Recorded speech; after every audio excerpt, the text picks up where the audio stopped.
problem with the MDGs and achieving them is that the resources in the world are very limited, and there's a lot of population.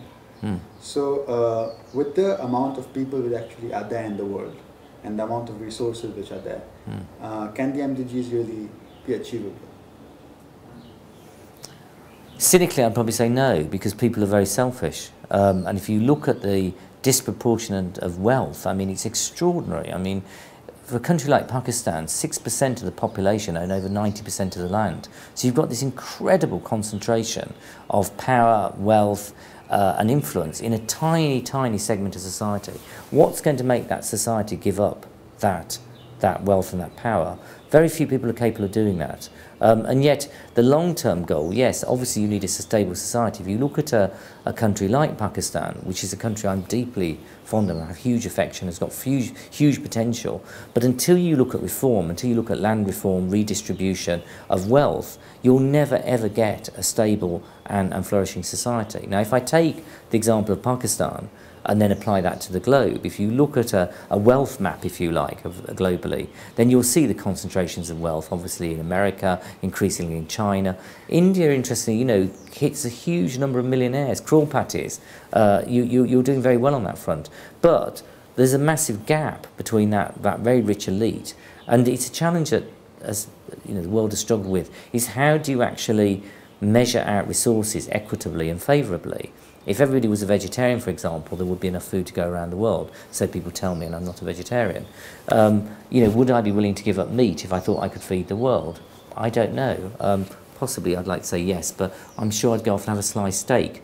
So the problem is it's human nature, and human nature is intrinsically selfish, it's self-protective, and it looks at immediately self, then it looks at family, then it looks at its community, then it looks at its faith and religious stuff. And because everybody's operating in those boundaries and seeing everybody as the other, not as themselves, as humanity, there's very, very few inspirational individuals ever in the history of mankind, like, you know, the Gandhis, the Jesus Christ, etc., that can step outside that definition of themselves as an Indian, a male, or a Christian, or a Hindu, and actually embrace humanity in a scale that would really make a difference. And I think, you know, unless you start getting more of people like that in the world, less selfish, and I think that will be driven by issues like climate change, because climate change actually is cross-border.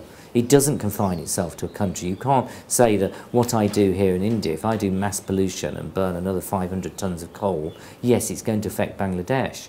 Even it's flooding, it's going to affect Nepal, it's going to affect the glaciers. I mean, if you look at the way the water systems are linked in South Asia, they're incredibly intrinsically dependent upon each other.